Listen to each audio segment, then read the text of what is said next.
लोग क्वेश्चन के सिलसिले को आगे बढ़ाते हैं कल की तरह जो हमने क्वेश्चन सीखा था। आज हम लोग क्वेश्चन ही करेंगे जम के, जितना क्वेश्चन करेंगे उतना सारा कंसेप्ट क्लियर हो जाएगा। तो जस्ट डायग्राम देखेंगे और स्क्रीन पॉज करेंगे। आई होप बन गया। देखो छोटे से क्वेश्चन से हम लोग शुरुआत करते हैं। बहुत छोटा क्वेश्चन है। क्या दिया है सर? फर्स्ट पहले सी इक्विवेलेंट निकालना है, अक्रॉस द टर्मिनल डायग्राम दिया हुआ है, फिर पूछा है कि चार्ज बताना है हर एक कैपेसिटर पे। तो सी इक्विवेलेंट निकालने का सबसे बेस्ट तरीका क्या बताया था सर? जब हमने इस दोनों की बात की, दोनों किसमें पैरेलल में है सर। ओके, पैरेलल में है इसका मतलब क्या हो गया? जब ये पैरेलल में होगा तो फॉर्मूला क्या बताता है हमें सर? सी इक्विवेलेंट होता है C1 प्लस C2। सी कितना हो? C1 plus C2। C1 को मान ले 1। चलो 1 प्लस 2 कितना हो गया? ये हो गया 3 microfarad. Okay sir, first concept तो क्लियर होगा यहाँ से कि इस दोनों जब पैरेलल कॉम्बिनेशन में होगा तो इसके साथ जब हम ऐड करेंगे क्या होगा? सीरीज में हो जाएगा। तो हमको डायग्राम कुछ ऐसा दिखेगा। ये हमारा सी इक्विवेलेंट, ये हमारा 6 और ये हमारा बैटरी। इसका मतलब इसका 30 वोल्ट वैल्यू है, ये हमारा 3 माइक्रोफैराड है और ये कितना है? 6 माइक्रोफैराड है। बहुत अच्छा क्वेश्चन आएगा सर। अब फाइनल क्या होगा? हमने बताया था इक्विवेलेंट सर्किट बनाना बहुत जरूरी है। क्या है? एक इक्विवेलेंट सर्किट बना लेंगे तब क्या होगा? सब कुछ आसानी रहेगी। 30 वोल्ट हो गया, ये हमारा सी इक्विवेलेंट हो गया। क्या हो गया हमारा? वो सी इक्विवेलेंट। ओके सर, क्या सीखा हमने यहाँ पे? सर दो चीज जब सीरीज में हो, सेम चार्ज जाने वाला किसमें होता है? सीरीज में। तो सी इक्विवेलेंट दो चार्ज के लिए बताया था। अगर आप 1/C1 प्लस 1/C2 करेंगे सेम आंसर आएगा, बट बेहतर है कि करेंगे C1 into C2 divided by C1 plus C2। ये तो हम लोग अप्लाई कर रहे हैं क्योंकि हमारे लिए बहुत छोटा सा होता है। अब देखो करेंगे 3 इंटू 6 डिवाइडेड बाई 3 प्लस 6। जब इसको सॉल्व करें कितना आ गया? 2 microfarad. Okay sir, C equivalent आ गया 2 माइक्रोफैराड, मतलब ये 2 हो गया। इसकी पोटेंशियल 30 है तो चार्ज कितना होगा सर? टोटल चार्ज का कॉन्सेप्ट होता है यहाँ पे देखेंगे Q is equal to C into V। C equivalent 2V कितना है? 60 कूलम। चलो 60 माइक्रोकूलम मान लेते। अब देखो 60 माइक्रोकूलम हमारा हो गया चार्ज। ओके सर, यहां से 60 माइक्रोकूलम चला होगा, यहां से 60 माइक्रोकूलम चला होगा तो यहां पे इंटर करेगा। ओके सर, समझ में आया। ये 60 माइक्रोकूलम चार्ज है। अब देखेंगे इस दोनों का पोटेंशियल अगर बात करें तो इधर मान लेते हैं कोई चार्ज आएगा, इधर भी कुछ चार्ज आएगा। अब इधर जो चार्ज आएगा ये अगर चार्ज क्यू था, ये अगर चार्ज क्यू था, सबको पता है सर इस कैपेसिटर में किसे बताना है? 6 और 1 में बताना है। ओके सर, अगर इसका पोटेंशियल 30 है तो पता चला इसमें तो एग्जैक्टली 60 कूलम आएगा। क्यों? क्योंकि सर अगर मान लीजिए इधर से कुछ आया, इधर से कुछ आया और इधर से समथिंग चला गया तो जो दोनों समूह के बाहर, तो इस कैपेसिटर के क्रॉस जो चार्ज होगा वो 60 माइक्रोकूलम जाएगा। ओके सर, सर 60 माइक्रोकूलम जाएगा। इस कैपेसिटर में क्या पूछा है? 6 पे चार्ज भी पूछा है। ओके सर, पोटेंशियल निकालने का जरूर निकालते हैं सर। तो इस इक्वेशन से देखेंगे, यहाँ पे सॉल्यूशन इधर देखेंगे, जो हम किसकी बात करेंगे? 6 माइक्रोफैराड। किसकी बात करेंगे हम लोग? 6 माइक्रोफैराड की। Okay 6 microfarad Q into V। Q equal to क्या होता है? C equivalent into V what is C? Sir ये 6 है। ये कितना है? 6। ये V तो अपने को निकालना ही है। ये कितना है सर? ये 60 माइक्रोकूलम है। माइक्रो से माइक्रो कैंसिल हो जाएगा तो क्या है? 6 माइक्रोफैराड है। देखेंगे ध्यान से, इस माइक्रो ने कैंसिल किया, ये कितना हो गया? 10। इसका मतलब इस केस में सर जो V आया था, V इसके बाद कितना है? 10 वोल्ट। ओके सर, ये इसके अबाउट जो V था हमने बताया था ये हमारा 10 वोल्ट है। तो सर बचा कितना? टोटल था हमारा 30, तो ये कितना बचा हमारा? 20। लो कहानी बन गई। इसका पोटेंशियल 20 है, कैपेसिटेंस 1 है। तो हमको क्या पूछा है? Charge on 1 microfarad capacity. तो चार्ज फैराडे कैपेसिटर। जब हमसे पूछेगा 1 माइक्रोफैराड वाले कैपेसिटर कितना होगा? सर इसका पोटेंशियल पता है, ये दोनों पैरेलल में ऐड है। इसका मतलब, कहने का मतलब ये है कि इसके क्रॉस जो पोटेंशियल होगा वो पोटेंशियल सेम होगा किसके बराबर? जो इसके और होगा। अब देखो पोटेंशियल पता है sir, equation in 1 microfarad Q is equal to C of 1 microfarad into V। Charge पूछा था, वेरी गुड। चार्ज कितना है? 1 इंटू 20। चलो सॉल्व कर लेते हैं, कितना होगा ये? 20 माइक्रोकूलम। ओके सर, बात बन गई सर 20। अब देखो आप क्वेश्चन में नहीं भी पूछे ना, क्वेश्चन में नहीं पूछे तो क्या कर सकते? टोटल गया था 60, यहां से कितना निकला था सर? 60। इसने लिया 20, बचा कितने यहाँ? 40। अगर आपसे गलती से कोई पूछ ले सर 2 माइक्रोफैराड इस कैपेसिटर में कितना चार्ज आएगा? चार्ज एक अंदर क्वांटिटी है, तो जो चार्ज ऊपर गया था उसका जो रिमेनिंग हो गया होगा जाएगा, तब तो यहां से 60 आएगा। ठीक है, आपको ये क्वेश्चन समझ में आएगा। छोटा सा क्वेश्चन है, हम लोग उस पर कंटिन्यू करते हैं कल के लेक्चर पे, क्योंकि कल एक क्वेश्चन हमने ऐसा किया था, हो सकता है आपको थोड़ा सा कंफ्यूजन रह गया होगा, तो एक क्वेश्चन आज भी करके थोड़ा सा याद कर लिए लास्ट क्लास को कि हम लोग क्वेश्चन सॉल्व कैसे करते हैं, इसको आप अच्छे से फिर हम लोग आगे चलते हैं। देखिए एक नया कंसेप्ट इंट्रोड्यूस होता है इक्विवेलेंट के फॉर, इसको हम लीडर साइड बोलते हैं। इसका maximum parts of application resistance होता है, हमको जानना जरूरी है इनकेस ऐसे कॉम्बिनेशंस आ जाएंगे। कुछ अरेंजमेंट ऐसा होता है लीडर लाइक सीडी, आपको सीडी दिखा ना, one step, second step, third step, fourth step, fifth step. अगर इस तरह का स्टेप टिल द इंफिनिटी अगर आपको लॉन्ग टर्म में दिया जाए, ग्राम ऐसा हो, एक्चुअली इस तरह क्वेश्चन डायरेक्टली एग्जाम में आता है, तो एग्जाम में दिख जाएंगे कि टाइप किसका है। इसको हम लोग फॉर्मली बोलते हैं लिमिट बेस्ड प्रॉब्लम। लिमिट मतलब क्या होता है, सीडी। क्या होता है सीडी, आपने देखा है जो हम लोग पहले लगाते थे, याद है ना। तो तुमको पूछा सर सी इक्विवेलेंट कैसे निकालते हैं, और ये हमको कुछ वैल्यू दिया, मैं कुछ वैल्यू पढ़ने के जनरल फॉर्म में सी लेकर हम लोग सॉल्व कर सकते हैं, ठीक है। और हमारे एग्जाम में यही थोड़ा इंपॉर्टेंट होता है। अब देखोगे तो बोलोगे सर इस तरह क्वेश्चन आइडिया ही नहीं लग रहा है, सर ये खत्म नहीं हो इधर पे, क्योंकि यह इन्फिनिटी जाएगा, ये कहां तक जा रहा है सर, इन्फिनिटी तक जा रहा है। तो इस क्वेश्चन को सबसे पहले क्या होता है, एक आइडेंटिफिकेशन होता है, जो प्रोसेस में बताया जाता है कि किस तरीके से सॉल्व करना है, ठीक है। अब देखो हमारा सबसे पहले आएगा, हम लोग क्या करते हैं, जहां से आइडेंटिकल क्लासिफिकेशन शुरू होता है, जैसे एक सर्किट अनदर सर्किट, एक सर्किट अनदर सर्किट, एक सर्किट अनदर सर्किट, जब मैं इसको यहां से कट ऑफ कर दूं, यहां से देखेंगे कैसे कट ऑफ करते हैं, यहां से जब मैं कट ऑफ करता हूं तो देखते हैं क्या सर, ये दो दो आइडेंटिकल है, ये दो दो आइडेंटिकल है, इसी तरह सबका सब आइडेंटिकल है, ओके। जो सबका सब आइडेंटिकल तो हमने क्या मान लिया सर, ये जो बड़ा कहानी होगा, ये जो बड़ा कहानी होगा, इसको हम लोग एक नया सर्किट मान लेते हैं। ध्यान से सुनेंगे, इस क्वेश्चन क्या करेंगे, एक नया सर्किट मान लेते हैं, ओके सर। जो नया सर्किट होता है कुछ इस तरीके का हो जाता है सर, ये हमारा कुछ नया सर्किट हो गया, इसको हमने मान लिया, ये जो हमारा वैल्यू था उसको अपन मानते चलते हैं सी इक्विवेलेंट। सिंपल सी बात है, ये तो अपने ढूंढना है सर, सी इक्विवेलेंट चाहिए, ये सी है सर, ये सी है, क्यों कि उसका वैल्यू 2 दिया, चलो 2 लिख लेता हूं वैल्यू के साइड, ठीक है सर। ये भी 2 फैराड है, ये भी 2 फैराड है सर, आपने सी इक्विवेलेंट मान लिया।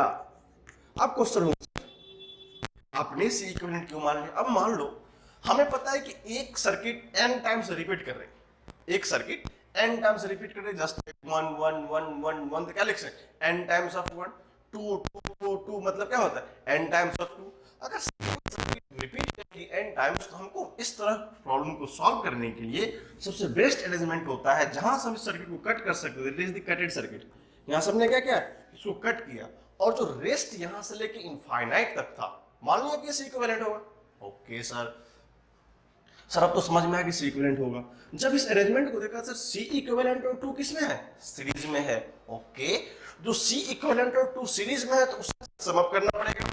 सीरीज का फॉर्मूला क्या होता है, ध्यान से देखेंगे सर, सीरीज में है तो सीरीज का फॉर्मूला हम ये सीखे हैं सर, अगर हम यहां से सी इक्विवेलेंट 1 निकालें, किसके लिए, सी इक्विवेलेंट 1 निकाले तो कितना होता है, फॉर्मूला सिखाया था, जब भी 2 का कॉम्बिनेशन हो तो ऊपर में प्रोडक्ट नीचे में सम लिखते हैं, अदरवाइज बेसिक फॉर्मूला लिखेंगे 1/C1 + 1/C2 you get the same result, ठीक है। तो लिखते हैं यहाँ पे 2 times of C equivalent divided by 2 + C equivalent, ये तो समझ गई बात, ओके सर।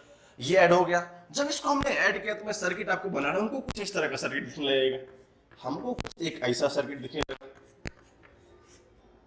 ये हो गया हमारा ए, ये हो गया हमारा, सॉरी ये ए है, नीचे वाला बी, ठीक है, ओके। ऊपर का नीचे सर ये 2 है, ये आ गया हमारा सी इक्विवेलेंट 1, ओके सर। अब तो सर समझ में आ गई सर, ये दोनों पैरेलल में होगा, जो पैरेलल वही इसका सी इक्विवेलेंट होगा, ओके।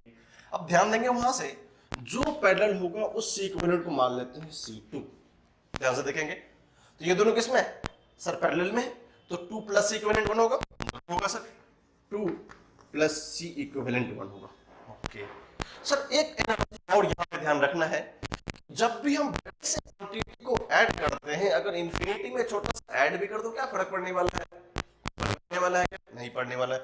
इसी तरह इस इक्विवेलेंट में हमने 2 तो छोटी सी चीज ऐड भी कर दिया, कोई फर्क पड़ने वाला है क्या, नहीं पड़ने वाला है। बहुत लोग सोचते हैं सर यहां तक समझ में आ गया, सी इक्विवेलेंट 1 तो हमको पता है, बट इस सी इक्विवेलेंट हमें निकालना है, एक्चुअली क्या निकालना है, इस ए बी के अबाउट सी इक्विवेलेंट कैसे निकालना है। तो आप हमेशा मेंशन लेके चलेंगे ये जो इक्विवेलेंट है वो C equivalent about A B ही है। और क्वेश्चन का क्या मेंशन होता है, जो C equivalent about A B होगा वो वही सी इक्विवेलेंट जो हमने माना था। ध्यान रखेंगे, ये जो C equivalent about A B होगा वो जस्ट सी इक्विवेलेंट के बराबर होगा। क्यों? क्योंकि इन्फिनिटी में आप अगर कुछ ऐड भी कर दो तो कोई फर्क पड़ने वाला नहीं है। उसी तरह इस सी इक्विवेलेंट में हमने ये छोटा सा सीरीज में जोड़ा, पढ़ ले लो, कोई फर्क पड़ने वाला नहीं है। इस तरह के क्वेश्चन को ऐसे रिटर्न करते हैं। अब देखो, ये सी इक्विवेलेंट टू किसके बराबर होगा सर? पहले वाले नॉट सी इक्वल टू 1 के बराबर। किसके बराबर होगा सर? इसको जो हमने माना था नया ना, उसके बराबर होगा।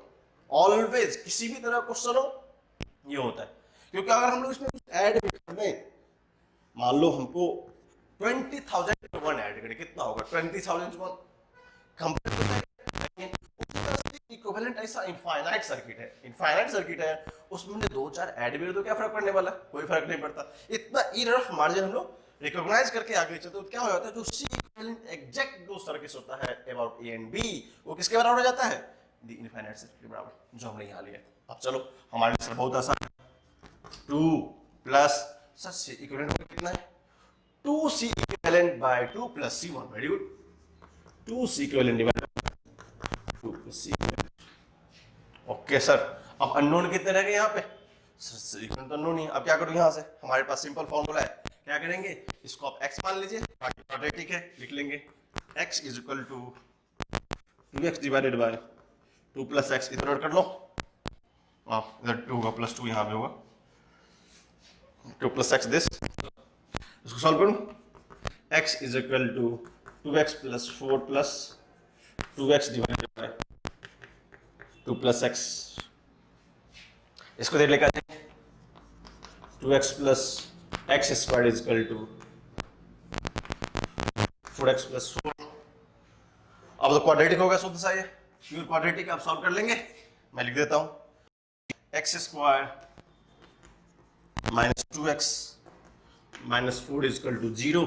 ये हमारा क्वाड्रेटिक हो गया। मैं यहाँ पर रूट लिख देता हूँ, कैसे होता है देख लेंगे। सॉल्यूशन नीचे है, x is equal to minus B मतलब plus 2 plus minus B square 4 minus 4 into 4 into 1, और यहाँ क्या हो जाएगा? प्लस, क्योंकि माइनस ऑफ सी है, बाय 2 इंटू। आप यहाँ सॉल्व करेंगे, x का 2 वैल्यू आएगा, जो भी हमारा पॉजिटिव होगा वो हमारा आंसर हो जाएगा। यहाँ से आप चेक कर लेंगे। बस सिंपल सा क्वेश्चन है, प्लस माइनस √2y। इसको सॉल्व कर लीजिए, यू गेट द आंसर। तो इस तरह क्वेश्चन कैसे अटेम्प्ट करना है, और बहुत साधारण होता है। रियलिटी बताओ तो बहुत साधारण होता है। लोग को लगता है कि क्या मतलब असाधारण क्वेश्चन आ गया, हमसे नहीं बनेगा, बट लॉजिकली कुछ नहीं। अगर मैं जनरल फॉर्म तो जनरल फॉर्म में तो आंसर आ जाता है एक बार में। जैसे मान लो सबको सी ले लो, तो कुछ करने की जरूरत है क्या? सर सी स्क्वायर सी का quadratic solve it once. But अगर कुछ वैल्यू होता है, जनरली एग्जाम में वैल्यू दे देते हैं कि बच्चे लोग को लगे वैल्यू का फॉर्मूला कैसे ना है, इसलिए बस वैल्यू हो, अगर अल्टरनेट हो, डिफरेंट हो, कोई फर्क पड़ने वाला नहीं है। कोई बोलेगा सर आपने यहाँ 2 ही लिया, मैं 1 2 लूंगा, कोई फर्क नहीं पड़ता, ऐड कर लो, 1 कर लो, 2 कर लो, लॉजिक तो वही रहेगा, जो कंसेप्ट होगा। तो ये एक अच्छा क्वेश्चन बनता है हमारे एग्जाम में, मेंस हो या नीट की बात हो, तो ऐसे क्वेश्चन हमको आने चाहिए।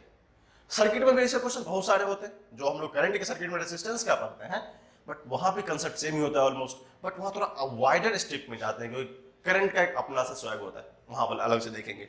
लेकिन हमको इस तरह क्वेश्चन कैसे सॉल्व करना चाहिए, आपको आइडिया लग गया। आप इस क्वाड्रेटिक को सॉल्व करके वैल्यू निकाल लेंगे, और इसको अच्छे से आप लिख लीजिए। और हमेशा ध्यान रखना चाहिए प्रोसेस कैसे जाता है। फर्स्ट सर आइडेंटिकल क्रॉस कहाँ से करेंगे, हटाए कहाँ से, उसको मानते सी इक्विवेलेंट, देन रस्म निभाई करनी अपने को। क्या करना है सर, सी इक्विवेलेंट का रस्म निभाते हैं ऐसे, पैरेलल का रस्म निभाते हैं ऐसे, बाद में क्या रस्म निभाने लग गया, ये बराबर होता है, बाकी क्वाड्रेटिक की कहानी थी, सॉल्व कर लिया हमने। ऐसे क्वेश्चन हमें आने चाहिए, इसको अच्छे से आप लिख लीजिए, फिर हम लोग क्या करते हैं आगे चलते हैं। अब देखिए, एक नया सा इंट्रोड्यूस्ड टाइप्स क्वेश्चन होते हैं, हम लोग हर एक क्वेश्चन को टच करना जरूरी है। There are 100 capacitor having capacitance 2 microfarad है, ये दिया हुआ है। Capacitance, the breakdown voltage of each capacitor is 10 volt, मतलब इंडिविजुअल का वोल्टेज 10 वोल्ट दिया हुआ है। If the combination of can work on 200 volt, then find first number of capacitance in each row and number of row and equivalent of combination. Question समझ में नहीं आता sir, question को explain करना जरूरी है। सर दिया कि देयर आर 100 कैपेसिटर, मान लो मैं 2-3 की बात कर रहा था सर, 1000 कैपेसिटर वर्क कर रहा है, कितना कर रहा है, 1000 कैपेसिटर वर्क कर रहा है। और ये ब्रेकडाउन वोल्टेज मतलब क्या होता है सर, ईच इंडिविजुअल का जो ब्रेकडाउन कितना है, 10 दिया हुआ, कितने वो 10 है। और ये जो कॉम्बिनेशन है ये वर्क कर रहा है किसी भी 200 वोल्टेज के क्रॉस, वोल्टेज के क्रॉस दी हुई।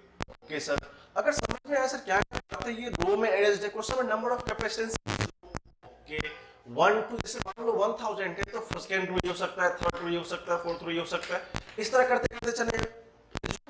नंबर ऑफ रो को n मान ले, m मान लेते हैं, ठीक है, क्योंकि हमको निकालना भी है। तो मान लेते हैं इसमें कितना होगा, m कैपेसिटेंस होगा। बात यहाँ हुई थी कि सर 100 कैपेसिटर है, लेकिन 1000 इसलिए हो सकता है कुछ और भी हो, तो मान लेते हैं कुछ होगा रो में, कुछ होगा उसके कॉलम में।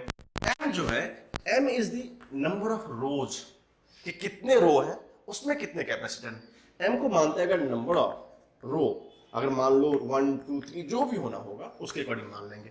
ओके सर, इसका जो कॉम्बिनेशन है n का, अब n बदल गया, उस रो को कितनी बार हमने अप्लाई किया है, रो 1 रो 2 रो 3, बट एक रो में m है, अगर उसको n टाइम्स करेंगे तो इनको रिजल्ट आना चाहिए नंबर ऑफ वे, मतलब उस n को इतने कितने तरीके से लगाया जा सकता है। तो कंडीशन क्या है सर, 100 कैपेसिटेंस है, इसका मतलब ये हो गया जब 100 कैपेसिटेंस होगा, कैपेसिटर होगा क्या कहते हैं, product of m into n 1000 होना चाहिए। This is the first explanation, क्या होना चाहिए, product of the m into n, मतलब m रो में जितने नंबर ऑफ कैपेसिटेंस हैं उसको मल्टीप्लाई कर देंगे नंबर ऑफ रो से, तो क्या होना चाहिए 1 2 3, से मान लो हम लोग सिंपल बात करते हैं 1 2 3 4 5 6।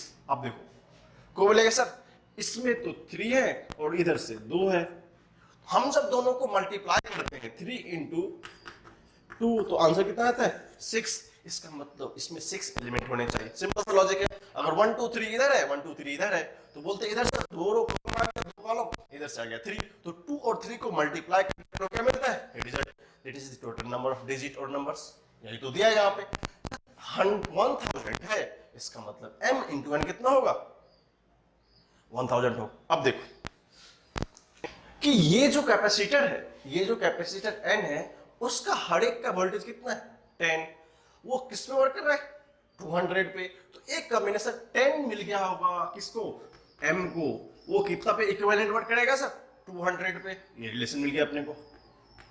ओके सर, इसका अगर 200 वर्क करेगा तो एक कैपेसिटेंस को चाहिए था 10, तो m को कितना चाहिए m into 10, तो क्या होगा m into 10 इतना हो जाएगा। चलो इस जीरो से जीरो कैंसिल करो, इसका मतलब sir m is equal to हमको 20 मिल गया। इसका मतलब ये जो नंबर ऑफ रोज था, नंबर ऑफ रोज था वो कितना हो गया 20। सर क्या यहाँ यहाँ से आ जाएगा, जरूर आएगा सर। अगर m पता है अपने को तो 1000 by 20 इसको अपन सॉल्व करते हैं तो कितना होता है 50, मतलब नंबर ऑफ कॉलम्स था वो कितना हो गया हमारा 50। तो फर्स्ट क्वेश्चन क्या था, नंबर ऑफ कैपेसिटेंस इच रो, वो कितना हो गया हमारा सर 20 कैपेसिटर सब में होना चाहिए, कितना होना चाहिए सॉरी 50 कैपेसिटर होना चाहिए, n 1 2 3 4 5, तो फर्स्ट केस का आंसर कितना होगा 50 कैपेसिटर हर रो में होना चाहिए, और नंबर ऑफ रो कितना होना चाहिए सर होना चाहिए। हमको क्या पता सर कितने एक कैपेसिटर में कितने होंगे 50 कैपेसिटर होंगे एक रो में, तो नंबर ऑफ रोज कितने होंगे कैपेसिटर्स में 50, रो कितने होने चाहिए 20। तो इस दोनों कहानी से अपन निकाल सकते हैं, क्या सॉल्व कर सकते हैं इसको। तो पता चला m into n 1000, n का वैल्यू यहाँ आ गया, तो इतने कैपेसिटर किसमें होंगे नंबर ऑफ कैपेसिटर इच रो, मतलब एक रो में कितने होंगे सर 20 रो होंगे, तो 20 into 50 is 1000, तो नंबर ऑफ रो आ गया। अब क्वेश्चन होता है नेक्स्ट का। अगर नेक्स्ट क्वेश्चन की बात करें सर, एक बात समझ में आया सर, कॉम्बिनेशन का मतलब क्या होता है सर, सीरीज में जुटना पैरेलल में जुटना, यही तो बात चल रही थी। अब क्या है इच का कैपेसिटेंस 2 है, थर्ड क्वेश्चन को ध्यान से देखेंगे, जो हमारा सी पार्ट है, सी पार्ट क्या उसको ध्यान से देखेंगे। ओके सर समझ में आ गया सर, उसका सब कैपेसिटेंस सेम है और सब एडेड कैसे सीरीज में, ध्यान से देखेंगे सर किसमें ऐड है वो सीरीज में, तभी तो इसे हमने दिखाया था। इस तरह जाते जाते कितना गया है m तक गया है। ओके सर ये m तक जाएगा m टाइम्स। आपको रिजल्ट याद तो हमने सिखाया था, अगर n इक्वल्स कैपेसिटेंस हो कितना हो m हो, अगर सबके सब सीरीज में हो, सबका वैल्यू इक्वल होता है, तो हमने क्या सिखाया था C equivalent is equal to C by n, या C by 2 C by 3, तो यहां पर कितना है सर वो m है। डन, ये तो सर एक के लिए हो गया, ये तो सिखाया था ना आपको पता होगा, मैं लिख देता हूं यहां पे C इक्विवेलेंट क्या होता है C by n, अगर सबका कैपेसिटेंस इक्वल हो और उसमें n नंबर ऑफ क्या हो, एन मोड ऑफ कैपेसिटर हो। जैसे मान लो 2 के लिए C/2 होता है, 3 के लिए C/3 हो जाएगा अगर वो इक्वल हो तो क्या m के लिए क्या होगा, C/m होगा। हाँ सर हो जाएगा। लेकिन सर ये ऐसा एक ही थोड़ी है, ये पूछा पूरे कॉम्बिनेशन का, इतने कितने कॉम्बिनेशन, n कॉम्बिनेशन है, तो क्या जो रिजल्टेंट होगा वो n कॉम्बिनेशन के बराबर होगा। C/n होगा एक रो का इक्विवेलेंट, बट वैसे वैसे कितने हैं सर, n रो है, सॉरी n कॉलम है, तो यूज नंबर ऑफ कितने हैं, रोज 20 है, तो n से मल्टीप्लाई करना पड़ेगा। 2/20 इंटू 50, ये आंसर 5 होगा। ठीक है, वो 5 आंसर होगा, देख लिया उसको। ये कितना का आंसर हमारा 5 होगा। m केवल हमने रिवर्स लिख दिया तो उसको लिख लेंगे। तो ये क्वेश्चन, इस तरह क्वेश्चन हमको मेंस में आते हैं, छोटे छोटे एग्जाम में आते हैं, तो हमको कॉम्बिनेशन समझ में आना चाहिए क्वेश्चन कैसा होता है। एक बार पढ़ेंगे, दूसरा बार थोड़ा सा अरेंजमेंट करेंगे तो समझ हमें आ जाएगा। इसको आप अच्छे से लिख लीजिए, फिर हम लोग आगे चलते हैं। बात करें तो ये प्योर डेविएटेड होता है जॉनसन फर्स्ट लॉ पे, जिसको हम बाद में डिस्कस करेंगे क्या होता है। अगर थोड़ा सा देखेंगे, जॉनसन फर्स्ट लॉ ये डिस्कस करता है कि किसी भी पॉइंट पे आने वाला चार्ज और जाने वाला चार्ज बराबर होता है। किसी पॉइंट पे आने वाला चार्ज जाने वाला क्या होता है, बराबर होता है। अगर मान ले इस पॉइंट पे Q1 इंटर हुआ और यहां से Q2 निकल गया और Q3 यहां से निकल गया, तो रिलेशन ये बताया जाता है Q1 is equal to Q2 plus Q3 होता है। इस जंक्शन पे, जो ये हमारा जंक्शन ए था, इस जंक्शन पे कोई चार्ज नहीं रुकता है। अब बोलोगे क्यों सर, चार्ज एक कंजर्वेटिव नेचर का क्वांटिटी होता है। क्या होता है वो, कंजर्वेटिव का होता है। जितना चार्ज किसी सरफेस में किसी जगह एंटर करता है, सेम चार्ज बाहर आना चाहिए। वो प्रिंसिपल को फॉलो करता है कि Q initial is equal to Q final होने के लिए हमको जो इंटर्ड चार्ज होगा Q1 और जो एग्जिट किया है वहां से बाहर निकल गया चार्ज Q2 और Q3, दोनों का सम बराबर किसके होगा, Q1 के होगा। ये कंसेप्ट हमें थोड़ा बहुत आता है, डिटेल्स हमें पता चली जाएगा। ठीक, अब क्या होता है यहाँ पे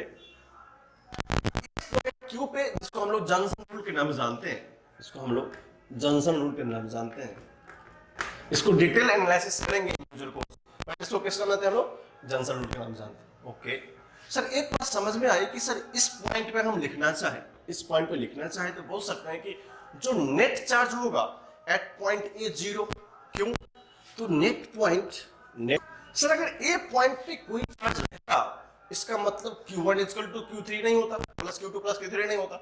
जो चार्ज आया और निकल गया, तो इस पॉइंट पे चार्ज नहीं है, तो मान सकते हैं सर जो charge on A is equal to 0।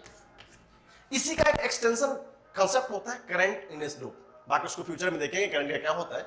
हमको यहां से पता चल sir Q1 is equal to Q2 plus Q3 है, क्यों, बेसिक कंसेप्ट ऑफ चार्ज से अपने को ये पता है कि जितना भी चार्ज आया उतना का जाएगा, और चार्ज क्या होता है, कंजर्वेटिव नेचर का होता है। बहुत छोटा बना देता क्वेश्चन।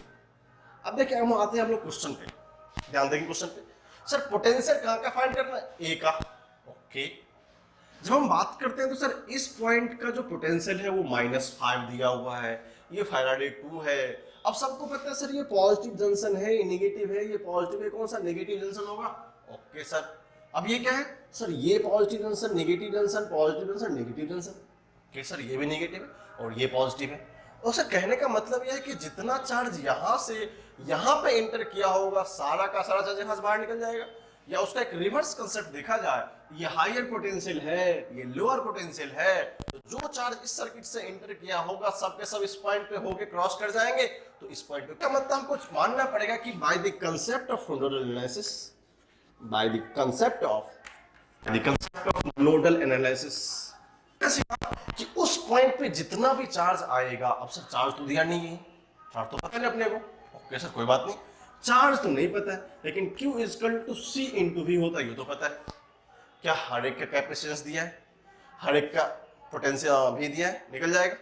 तो उस पॉइंट पे चार्ज नहीं होना चाहिए, तो मान लेते हैं डेल्टा Q, जो भी चेंज इन चार्ज होगा एट पॉइंट ए क्या होना चाहिए, 0। शुरू कहां से करें सर, यहां से यहां तक में कितना चार्ज आएगा, बोलेंगे सर सबसे पहले तो इसका पोटेंशियल देखा जाए। ये चार्ज किधर आएगा सर, देखो V माइनस ऑफ माइनस, ध्यान रखेंगे V, क्योंकि ये V है, इसको अपन मान के V के, चलो ये हटा, उसको V मान लेते हैं, ठीक है सर। ये माइनस पोटेंशियल है, तो याद रखेंगे VA minus change in potential का मतलब क्या होता है, V1 minus V2। V minus of minus, ये क्या होगा, -5। सर ये भी माइनस है, ये भी क्या होगा माइनस ऑफ -5। क्यों इसको क्या सी इंटू भी, मैंने भी लिख लिया पूरा। अब क्या करना है, सी से मल्टीप्लाई करो। सी कितना है सर 2। ध्यान दीजिए क्या लिखा मैंने, v माइनस ऑफ -5। क्यों, क्योंकि ये निगेटिव टर्मिनल है, हम लोग कहां से इंटर कर रहे हैं, नेगेटिव साइन से इंटर कर रहे हैं। यहाँ v माइनस ऑफ -5, क्यों, ये भी क्या है निगेटिव है, तो v +5 हो जाएगा। चलो ये देख लिया प्लस। अब नेक्स्ट चार्ज क्या होगा सर, इधर से भी तो कुछ आएगा सर, v माइनस ऑफ 10, क्योंकि यहाँ क्या है प्लस है, होगा v minus of 10 minus of 20 into 3 equal to 0। एक ही लाइन का कंसेप्ट है। अगर मुझे इस लाइन को लिखना सीखना और समझना आ गया, अगर इस लाइन को हमें लिखना सीखना और समझना आ गया कि हम लोग लिखते कैसे हैं, इसको अप्लाई कैसे करते हैं, तो दुनिया का कोई भी सर्किट आपसे क्वेश्चन बन जाएगा। इसलिए हम लोग सर्किट पे जम के क्वेश्चन करवा रहे हैं कि आपको सिर्फ क्वेश्चन का टाइप पता हो और उसका प्रोसेस पता हो सकता है आपके लिए क्वेश्चन सफिशिएंट नहीं हो कि हाँ इतने क्वेश्चन हो रहा है, बट आपको हर एक टाइप ऑफ क्वेश्चन टच करके बताया जा रहा है। ठीक है, अब देखो जब इसको हमको सॉल्व करने चलते हैं तो क्या देखते हैं सर, v +5 तो क्या होगा sir, v +10 into 2 plus sir v -30 into 3। तो v -30 इंटू 3 इक्वल टू 0 हो गया। तो इस सर्किट को जो हम देखते हैं तो हमें पता चलता है पॉइंट जो एनालिसिस था, जो हमने इसको एनालाइज किया कि सर नेट चार्ज उस आने वाले पॉइंट पे और जाने वाले पॉइंट पे सेम होगा, इसका मतलब उसका चेंज 0 होगा। कहने का मतलब क्या है, मान लो आपको आज 100 रुपया मिला और शाम में किसी ने ले लिया आपसे, आपको आज 100 रुपया मिला और शाम में किसी ने आपसे ले लिया, इसका मतलब आपके पास 100 रुपीज आई थी, बट वो जब चली गई तो नेट कितना बचा हमारे पास 0। ये बेचारा ए भी कुछ ऐसा ही था, इसको कुछ चार्ज मिला बट वो मिल के कहां चला गया, कहीं और चला गया। तो क्या माना हमने सर, डेल्टा है तो इसका 0 होगा। चलो अब तो हमारे लिए बहुत ही आसान है, क्या करो सर 2 इंटू वी करते हैं, ये हमारा 2v होता है सर, 10 इंटू करते हैं ये 20 होता है, फिर हमने 3 को v से मल्टीप्लाई किया, ये हो गया 3v -30 इंटू 3 90 हो गया, इसको 0 करेंगे। अब कैलकुलेशंस हमारी बात है, देखो ध्यान से क्या कहना चाहता है ये, 2v + 3v सर ये 5v होगा। वेरी गुड सर, बात ये आई कि 90 -20 कितना होगा सर, -90 में है बट 20 कितना है प्लस में है, तो कितना होगा 5v -70 इक्वल टू 0। अब देखो क्या हो गया, कितना आसान हो गया सर, 5v इक्वल टू हो गया 70, तो हमने 5 को इससे काटा, कितना हो गया 14। ओके, जो पोटेंशियल एट ए था वो कितना निकला अपना 14 वोल्ट। सोचो, थोड़ा सोचो कि अगर इसका पोटेंशियल 14 वोल्ट होगा, इसके पास कैपेसिटी क्या है, this is the higher than 10 and higher than 5, इसका मतलब यहां से चार्ज को ये जाने देगा और यहां से भी जाने देगा। तो हमको जो उस पॉइंट पे जो पोटेंशियल लाना था, तो इस तरह के क्वेश्चन में जब भी हम फंस जाए, चाहे वो 1 लाइनर सर्किट हो, 2 लाइनर सर्किट हो या 3 लाइनर सर्किट हो, आप बोलोगे सर ये क्या होता है, तो ये जो होता है लाइनर सर्किट मान को हमने एक बार लाइन में ड्रॉ करके दिया, हो सकता है मैं ट्रायंगुलेशन फॉर्म में दूं, एक ट्रायंगल टाइप का सर्किट बना दूं, रेक्टेंगल टाइप का सर्किट बना दूं, स्क्वायर टाइप का सर्किट बना दूं, किसी भी टाइप का सर्किट आएगा, ये कंसेप्ट हमेशा लगेगा। जब भी सर्किट में फंस जाओ तो इसके बारे में विचार करना जरूरी है। जब भी सर्किट में लगे कि सर हमारा कॉमन सेंस आइडिया नहीं लगा रहा है कि कैसे निकालेंगे, सिंपल फॉर्मूला से नहीं आ रहा है, तब क्या करेंगे, लॉजिकली हम अप्लाई नहीं कर पा रहे तो क्या करेंगे, तो किसको याद करेंगे, इस नोडल एनालिसिस को याद करेंगे। क्या ये कंसेप्ट समझ में आ गया, इसके साथ लिखो, ये हमारा क्वेश्चन हुआ, इस कंसेप्ट लिख लो। कंसेप्ट को सीखते हैं इस क्वेश्चन में, क्वेश्चन कुछ नया नहीं है। अगर आप इतना सा कर सकते हैं तो हम आपसे कहना है कि आप एक बार क्या करेंगे, स्क्रीन को पॉज करके क्वेश्चन को अटेम्प्ट करेंगे जरूर। कंसेप्ट वही है जो मैं यहाँ थ्योरेटिकल लिखा भी हूँ, आप बस अटेम्प्ट करेंगे, बाकी मैं तो एक्सप्लेन करता हूँ। आई होप आप उसको अटेम्प्ट करने के बाद ही सॉल्यूशन देखेंगे, ठीक है। अब देखो सबसे पहले सर क्वेश्चन में अरेंजमेंट ये है कि कुछ इस तरह का अरेंजमेंट दिया हो, ये 20 वोल्ट है, ये 10 वोल्ट है, 2 Faraday, 1 Faraday, 5 volt and 5 volt, ये दिया हुआ है। गॉट इट, ओके सर, समझ में आ गई बात। ये 2 फैराडे ये अर्थिंग है, ये क्या होता है, साइन ऑफ अर्थिंग होता है, आपको देखा होगा पहले। अर्थिंग मतलब सर क्या समझते हैं, जब भी धरती माता पे लगती है का पोटेंशियल क्या कर देती है, जीरो। सिखाया था हमको नोडल एनालिसिस ने, क्या सिखाया कि सर जब भी चार्ज का कॉम्बिनेशन निकालना पड़े तो नोडल एनालिसिस हम लोग क्या करते हैं, उसको सॉल्व कैसे करते हैं, ठीक है। चलो सिखाया था sir, delta Q at that point is equal to 0, क्योंकि बताया गया कि उस पॉइंट पे कुछ नहीं होगा। ओके, कैसे लिखते हैं, C इंटू वी। मानते हैं इसको अपन हायर, V कैसे मानेंगे सर, V इसको देखना ध्यान से, V सर माइनस, सर ये तो माइनस है, ये तो प्लस है, ध्यान देंगे सर ये minus of 10 and minus of 20। अब ध्यान देंगे अगर ये प्लस होता, अगर ये प्लस 10 है तो यहां होता माइनस 10, वहां कितना होता माइनस ऑफ 20। लेकिन आप ध्यान से सुनेंगे इस सर्किट में इसका एक रेसिप्रोकल पार्ट्स है, ये रिवर्स सर्किट हो गया, डायग्राम गलत हो जाएगा, इसे छोटा वाला है, ये जो सर्किट है सर्किट हमारा रिवर्स था, इसलिए चेक कर लेंगे इसको, माइनस प्लस माइनस ये प्लस। अब क्या ये वाला पार्ट होगा थर्ड वाला, ये क्या है माइनस, ये हमारा माइनस हो गया। ध्यान से देखेंगे थोड़ा सा छोटा लग रहा है, बट जो छोटा पार्ट होगा उस पे चार्ज क्या होता है माइनस, जो बड़ा होगा उस पे क्या होता है प्लस होता है। इतना आपको समझ में आ गया। सर यहाँ भी माइनस, यहाँ भी माइनस, कॉम्बिनेशन दिख रहा है कि प्लस माइनस, छोटा बड़ा आगे कॉम्बिनेशन। चलो अब यहाँ हमको दिखा कि इस combination sir v minus 10, okay ये छोटा वाला था तो v माइनस ऑफ माइनस 10, और देखो यहाँ क्या है सर ये पॉजिटिव इंड है, ये क्या है हमारा पॉजिटिव इंड है, तो v माइनस ऑफ 20, तो यहाँ पे माइनस ऑफ प्लस ऑफ 20 हो जाएगा। ये समझ में आया, क्योंकि इसको लिखने का मतलब था कि हमको सर्किट का एनालॉजी आना चाहिए। अब बात वही थी sir v minus of 10 plus 20, sir इसका c कितना है 2, यही तो करना था सर, प्लस करूं, यस अब किधर चलना है sir v minus of 5 and minus of 5, क्यों ये भी प्लस वही प्लस चेक कर लो दोनों को, v माइनस ऑफ 5 इंटू 1। अब तीसरा क्या है सर v माइनस ऑफ 0, कोई बात नहीं sir, v minus of 0 into 2 is equal to 0। अब सॉल्व करना आसान है क्या, बहुत आसान है sir, v minus of 10 into 2 plus v minus of 10 into 1 plus 2v is equal to 0। अब देखो 2 times of 2v 3v minus 30, देखेंगे इसको 2v into 3v and 5v, solve करने इसको, 5v is equal to minus 20 minus 10 minus 30 is equal to 0, तो यहां से भी कितना हो गया, v कितना हो गया 6, 5 इंटू 6 होता है।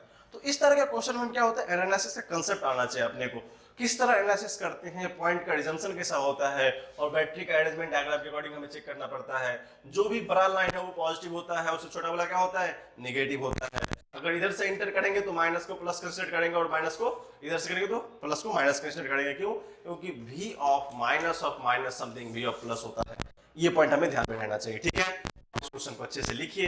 इस तरह के क्वेश्चन को मैं 2 ही क्वेश्चन करवा रहा हूं, बट आपको शीट में जहां भी दिखेंगे वहां पे बहुत सारे एग्जाम्पल है जिसको आप सॉल्व करेंगे। जो भी सीट बनाए, जहां का भी सीट बनाए, बट उससे क्वेश्चन आपको बनना चाहिए। गोल ऑफ द स्टोरी यही है, ठीक है। इसको आप अच्छे से लिख लीजिए। तो क्या करते हैं, कुछ और क्वेश्चन को करके देखते हैं। क्वेश्चन है इस तरह क्वेश्चन भी कभी एग्जाम में अटेम्प्ट करेंगे, ध्यान से देखेंगे। If C is the capacitance of its plate, sir इधर C तो दिख ही नहीं रहा अपन को, इसका मतलब सर ये जो इधर जो कैपेसिटर है कौन सा है, वो पैरेलल प्लेट कैपेसिटर है। ध्यान से सुनेंगे, कैसा दिख रहा है ये, इसको बोलते हैं पैरेलल प्लेट कैपेसिटर। चलो जी, अगर ये पैरेलल प्लेट कैपेसिटर हो गया, ओके सर हमें तो ऐसा नहीं दिखा था। मैं थोड़ा सा आपको छोटा सा स्ट्रक्चर बताता हूँ। सर क्या ये पैरेलल प्लेट कैपेसिटर था, बड़ा सा था, थोड़ा मैं दिखाऊं। ये कैपेसिटर का पार्ट है, जब हमने क्या किया, इसको थोड़ा सा बड़ा कर दिया। पैरेलल प्लेट कैपेसिटर हो सकता है, क्या ऐसा नहीं हो सकता क्या सर? यस, ऐसा भी हो सकता है। क्या ये पैरेलल प्लेट कैपेसिटर है? जरूर सर। अगर मैं combination of parallel plate capacitor लिखूं 1 2 3, अब क्या होता था सर, अगर इस पैरेलल प्लेट कैपेसिटर में प्लस चार्ज होता तो यहाँ क्या होता था सर, माइनस होता था। तो पता है सर ये कैसी कॉम्बिनेशन है, ये तो अजब सारी कॉम्बिनेशन है। ओके, ये पता होगा, ध्यान देंगे 3 कैपेसिटर है। बोलो कैसे सर, 1 2 एंड 3। सर एक पैरेलल प्लेट कैपेसिटर कम से कम 2 प्लेट चाहिए, समझ में आ रहा है आपको। एक पैरेलल प्लेट कैपेसिटर बनाने के लिए 1 2 हमने 2 तो यहां बना दिया। इसका मतलब अगर आप इस अरेंजमेंट को देखेंगे, इस अरेंजमेंट को क्या बोलेगा सर, ये हमारा फर्स्ट पैरेलल प्लेट कैपेसिटर है, ये हमारा सेकंड पैरेलल प्लेट कैपेसिटर है, ये हमारा थर्ड है। आप बोलोगे सर ये हमारा C1 है, ये हमारा C2 है। क्या आप इस चीज को मानने को तैयार है? चलो, अगर पैरेलल प्लेट कैपेसिटर तरह का अरेंजमेंट था तो अपन मानते थे वन पैरेलल प्लेट कैपेसिटर है, बट अब इस तरह का तीन अरेंजमेंट हो गया, इस तरह का तीन अरेंजमेंट हो गया तो क्या मानेंगे सर, तीनों अरेंजमेंट हो गया तो तीन होंगे। ओके, वो डायग्राम आया कि उसको समझने की जरूरत है, ठीक है।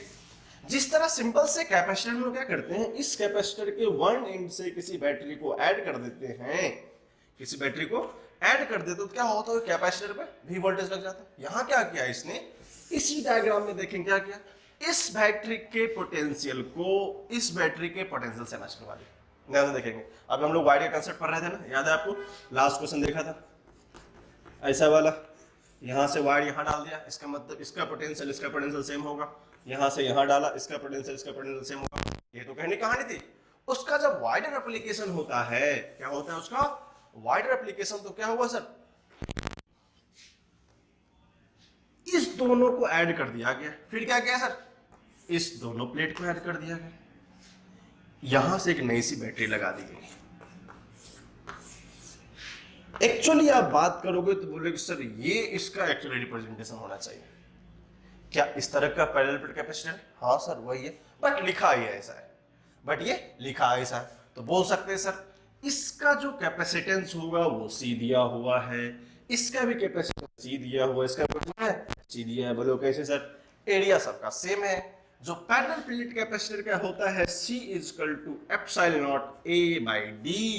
अगर बीच का सेपरेट हमने नहीं बताया, बीच का सेपरेट हमने नहीं बताया, एरिया नहीं बताया, आइडेंटिकल रखा, एब्सोल्यूट कांस्टेंट होता है, इसका मतलब C1 = C2 = C3 होना चाहिए।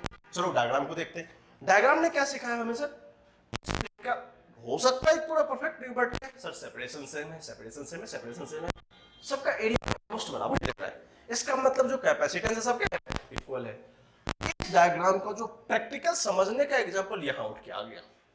ओके सर, समझ में आ गया यहां तक। अब देखो, अगर हमने सिखाई थी क्वेश्चन को, अगर ये पॉजिटिव है, इसका पोटेंशियल मान लो, इसका जीरो मान लो, यहां जीरो यहां जीरो, मन है तो डन है। अब यहां भी आ गया तो ये भी हो गया, कोई ट्रिक नहीं। सर इसका पोटेंशियल V है तो इसका भी होगा, सर इसका भी होगा। ओके सर, इसका जीरो है तो इसका भी जीरो होगा, समझ आ रहा है पॉइंट आपको।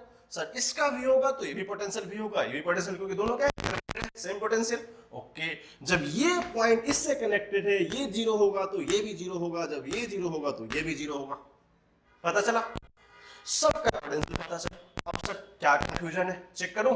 सर इस दोनों का पोटेंशियल डिफरेंस V, 0 - V, इसका सर V, इसका सर V। ओके सर, हमारे नजर तो पूरी कैसे सर, सबका पोटेंशियल डिफरेंस सेम है, क्या सबका पोटेंशियल सेम है। ओके सर, आप ये कहना चाहते हैं जब सबका पोटेंशियल डिफरेंस सेम होता है तो जो भी टाइप का कैपेसिटर हो, क्या होगा, जिस भी टाइप का कैपेसिटर होता है सबके सब किसमें होता है, पैरेलल कॉम्बिनेशन का होता है। ध्यान में आ गया आपको, सब के सब होता है पैरेलल कॉम्बिनेशन का, ये भी C, ये भी C, ये भी C। तो क्या सीखा सर, C इक्विवेलेंट होता है C1 + C2 + C3। ये कुछ नहीं, 3C आ गया। तो अब तो सॉल्व कर दिया, पर हमसे क्या पूछा है, चार्ज फ्लोन, तो ये बैटरी कितना चार्ज देगा इस सर्किट को, यही तो पूछा हमसे। तो सबसे पहले आपको क्या आना चाहिए सर, इक्विवेलेंट सर्किट। बहुत ही सुंदर होता है, अति रोमांचित डायग्राम देखते हैं। तो मान लेते हैं एक नया सा C इक्विवेलेंट सर्किट आ गया, छोटा सा बना रहा हूं, अच्छे से देख लेंगे। इसका पोटेंशियल V है, ये C इक्विवेलेंट कितना आ गया, 3C के बराबर। अगर सिंपल चार्ज का कॉन्सेप्ट लगाया जाए तो क्या सीखा है अपने को सर, Q = C × V होता है। Q = क्या होता है, C × V होता है। सर C इक्विवेलेंट कितना है, 3C, V कितना है, V। ओके सर, ये हो गया 3C V, दैट्स ऑल, खत्म। तो क्या है sir, charge phloem by the battery = 3CV। Okay, ये कहना है 3CV, वेरी गुड। अब पूछेगा sir charge on it's capacitor, very good sir. अब ध्यान लगाएं कैसे कैसे कैसे। अब देखना, हमने क्या सीखा था, मानते हैं 3C चार्ज आया होगा, मानते हैं 3C चार्ज आया होगा जो कि इसका इक्विवेलेंट चार्ज होगा।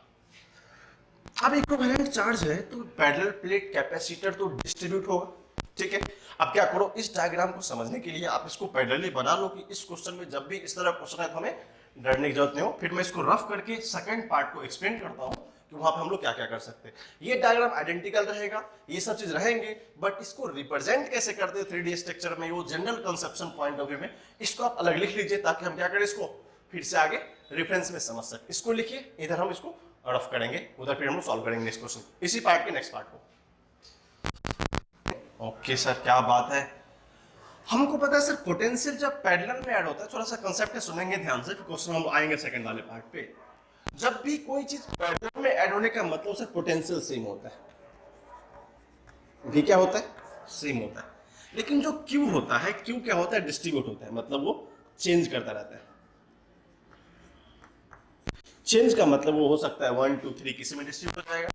तो यहाँ पे कितना है सर, C1 C2 C3 तीनों में जाना चाहिए। ओके सर, इसमें मान लेते हैं Q1 चार्ज क्या होगा, इसमें Q2 इसमें Q3 जाएगा, यही तो निकालना है। अब ध्यान देंगे, अगर ये प्लेट 1 था, ये प्लेट 2 था, ध्यान देंगे काउंटिंग करेंगे, इसको मान ले प्लेट 1, इसको मान लो प्लेट 2, इसको मान लो प्लेट 3, इसको मान लो प्लेट 4। बोलो कैसे सर, सिंपल सी बात थी, इसको मान माना, ये 2 होगा, ये 3 होगा, ये 4 होगा, तो इसका एक पॉजिटिव होता है। ये सिंपल सा एनालॉजी। तो मान लेते हैं ये प्लेट 1 प्लेट 2, अब प्लेट ऐसा दिखेगा, ऐसा नहीं कि तुम लोग ऑनलाइन ये प्लेट है, ये प्लेट 1 है, ये हमारा प्लेट 2 है, इस तरह का स्ट्रक्चर दिख रहा है। ठीक है, अब देखो सर प्लेट 1 प्लेट 2 प्लेट 3, तो मानेंगे सर फर्स्ट के सामने में कौन सा प्लेट है सर, 2 का प्लेट है।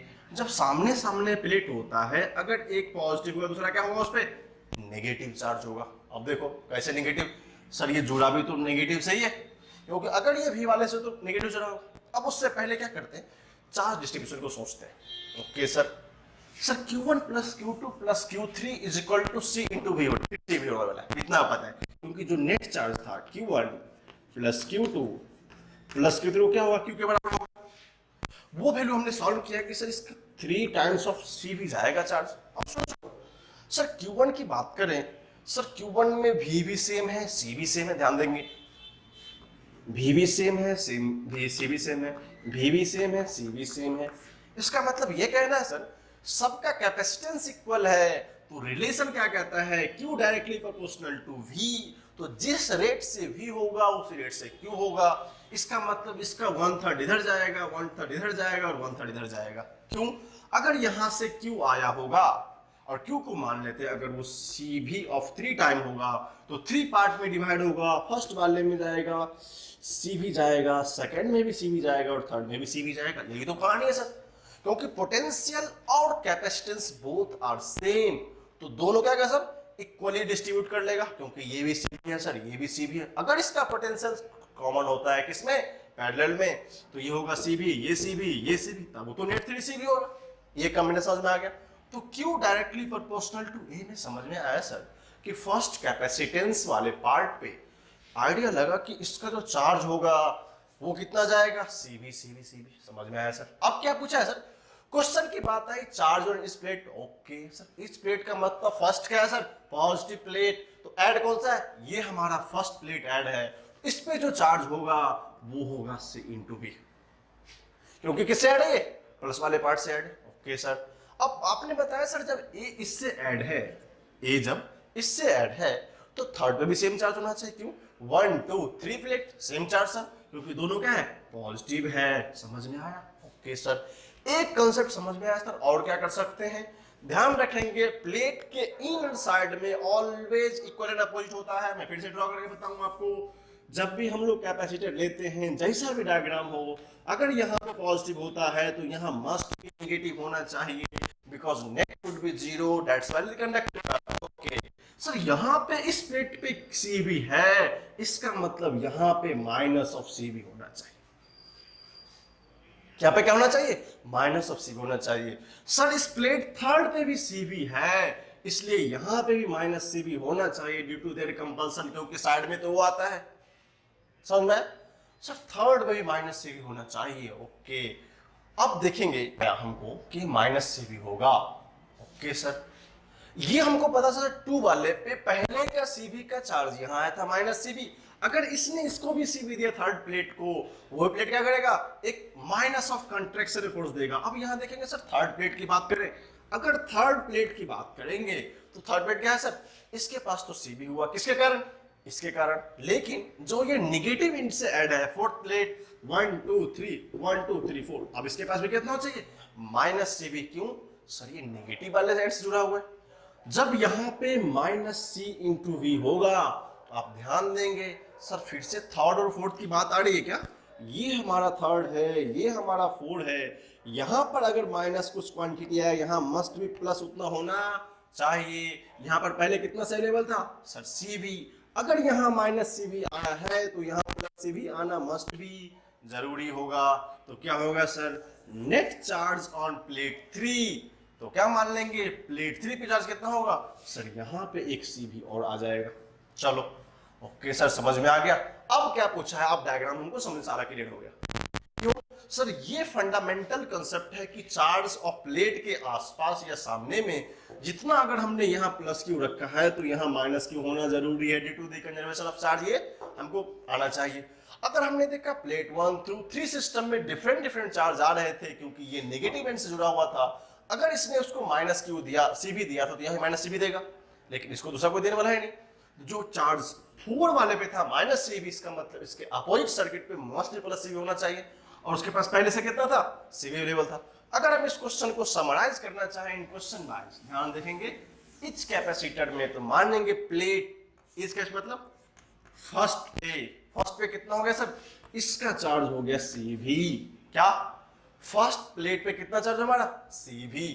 सर सेकंड कितना सर, माइनस ऑफ CV कितना हो गया -2CV।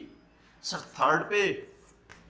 थर्ड कितना हो गया सर CV + CV, ये कितना हो गया +2CV, इसको भी लिखा गया 2CV।